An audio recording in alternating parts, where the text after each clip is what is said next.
Best of r/Tales from Retail episode 87. Subscribe for edit videos daily. I work as a cashier and we also sell airtime, mobile data, and electricity at the tills. An old man buys airtime from me. I ask if he wants me to put it in the bag with the rest of his stuff. He says he wants to take it himself and puts it in his pants pocket. The old man returns several hours later near the end of my shift claiming I never gave him his airtime and that I kept it at the side of my till. This was actually the merchant copy of the card receipt that we keep. He wants a refund and shows me his very crumpled and stained receipt with an almost too coincidental tear through the line with the airtime.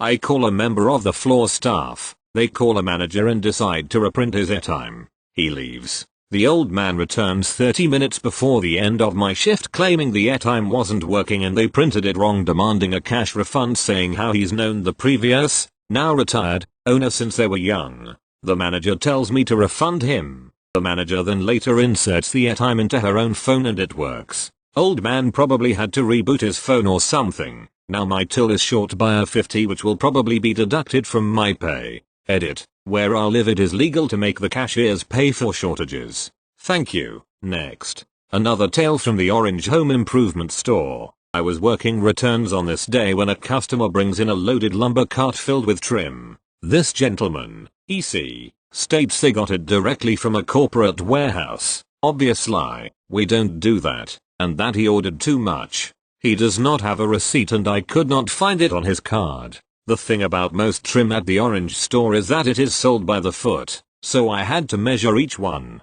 The ultimate kicker, more than half of the UPCs were invalid. By this time, I not only had contacted the millwork department to get some screws for the trim, but the total came to over $300. When this happens and there is no receipt, I called the manager on duty, Mod, to verify if we are going to process the return. Mod and Millwork confirms this used to be a brand we sold and informs the Millwork employee to get the screw. It is at this time I inform the Mod that there is no receipt and that he already has turned in over $300 worth of product. In the beginning, Mod denies a customer due to this. Enter EC meltdown and excuses. EC starts saying that a warehouse delivered this to him, that the evidence was on his credit card and that he spends at least 6 figures a year at Orange Home Improvement Company. Mod then asks further how long it had been since he had purchased the trim, which EC said it was about a year ago. He initially said to me 30 days.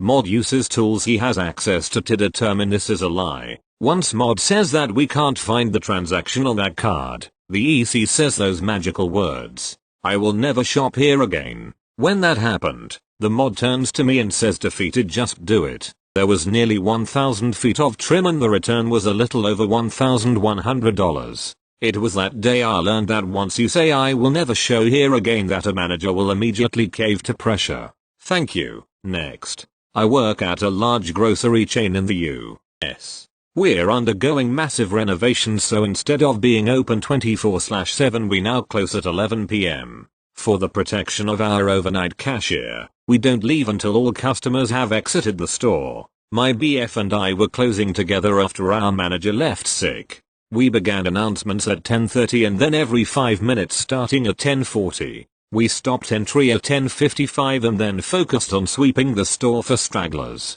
I made the first closed announcement at 10:59. At 11:01 my BF calls up to tell me there's 2 guys with huge carts headed to the checkout. I make a second announcement and then notice a group of 3 girls walking around the soda aisle. They ignore the announcement and continue shopping, so I page my BF to that aisle and make a third closed announcement, which they yet again ignore. At this point I walk over and politely tell them that the store is closed. They ignore me and continue shopping. BF, the store is closed. You need to start making your way to the checkout. Girl, we're almost done, we just need a few more things. Me, the store is closed. You cannot continue shopping. If you would like to come back and finish shopping at 6 a.m. I'd be happy to set your cart aside, but you have to go now. They try to walk down the aisle towards the back of the store but I block them. At this point I'm just fuming. Finally they concede and begin walking towards U-Scan. You'd think I'd shoved a twig up their asses because they were walking so slow. Then they stood at self-checkout and said they were waiting for their friend who ran back to grab some more stuff. Our overnight tells them that they need to start checking out now, and they do. Two girls keep running back and forth adding more stuff to the order. After they've done this 3 times I tell them that they are done shopping. If they run back again I will void the transaction and they can come back at 6 AM. Girl, go home sis. Stop telling us what to do. Me, none of us can go home until you leave. Girl, I don't care. Then one of the girls starts dancing while making eye contact with me and they're laughing. They were making comments about how I should just go home then. Then they ask to get a Swisher Sweet, to which I respond no, the store is closed.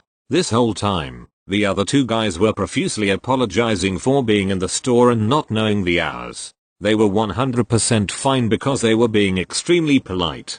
Finally everyone finishes checking out at the same time and we all leave at 11:20. By the time we scraped our windshields and drove home it was 11:35. Thank you. Next. So I was working the entertainment counter where we also do refunds and I was putting books out so I wasn't at the counter. A guy goes over and then starts shouting out, "Excuse me, is someone going to come?" I stand up as I was crouched and say, "Yeah, I am coming," and he just shouts again, "Is anyone coming?" even though I am literally a meter away, and I responded to him. He wanted to refund 3 shirts and none of them had the swing tags. I politely explained that it's our policy for returns that we have tags attached. Guy, why do you need the tags? It's on the receipt. Me, we need the tags. Even if you just have them we can reattach them, but we don't do refunds without tags. Guy then finds 1 tag in the bag. Me, I can do a refund for that one but I can't do the others. Guy, what? Why can't you just scan that for all of them? Me, because they're under different codes.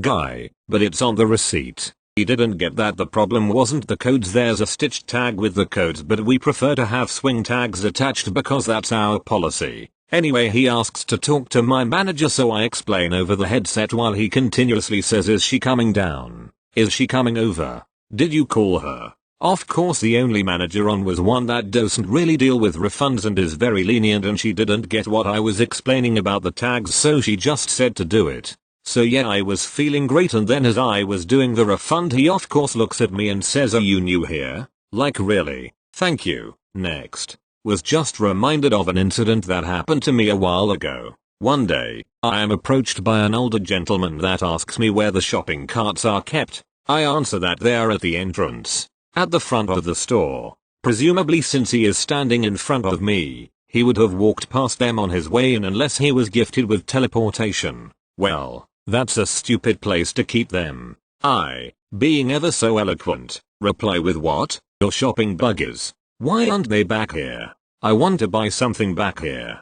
I smile that so familiar retail smile and pleasantly say, "Well, most of my customers grab them on the way in, but I'm sure we can hook you up with one." I proceed to meander up front at a leisurely pace to fetch him a cart because I was in a good mood that day and getting a cart for him was giving me a slight break from restocking returns. Alas, he followed me, complaining the whole time about the location of where the carts are kept. He followed me right out into the vestibule, and since he was with me, and my mood was starting to slip from the ongoing cart monologue, I performed a little Vanna impression and gestured grandly towards the carts. "Here you go, sir. Carts." He groused again about the stupidity of the carts home and how most stores keep them at the back of the store. I just shrug and tell him that I don't know of any stores arranged that way, but since now I am convinced that shopping is a completely new concept to him and I am nothing if not a super helpful retail drone, do point out to him that when he has finished shopping with his newly acquired cart that the pleasant ladies over there by the exit will happily take his money in exchange for the goods in his cart. Super friendly smile plastered on my face the whole time. He shot me a glare and wandered away. No thanks or anything. Oh well. Thank you. Next.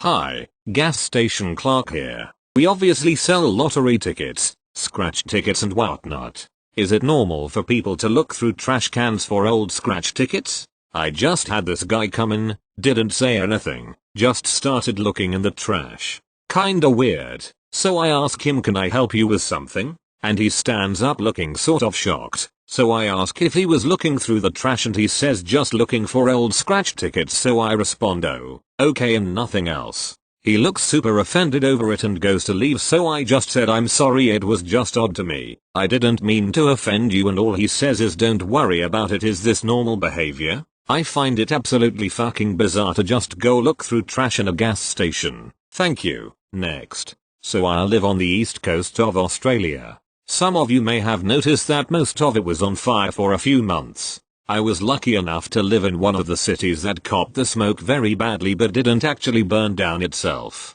Still, the smoke was bad enough that people were hospitalized, and quite a few shops and businesses shut down totally for a few days at its worst. This included most of the shops around mine. The powers that be decided we weren't allowed to close, but that's a rant for another day. With the smoke quite literally visible inside the shops, even with filtered air, and the fires being so close by, it was understandably the first and often the only topic of conversation with customers. We were all discussing how awful it was, who we knew who'd been impacted by it, and praising our fireys. I was making small talk with a customer while I put a sale through, and of course we mentioned the fires. Customer: oh yes, they're terrible, aren't they? I'm surprised you're open when everyone else is shut. Me: polite smile, some sort of excuse for why we're still open.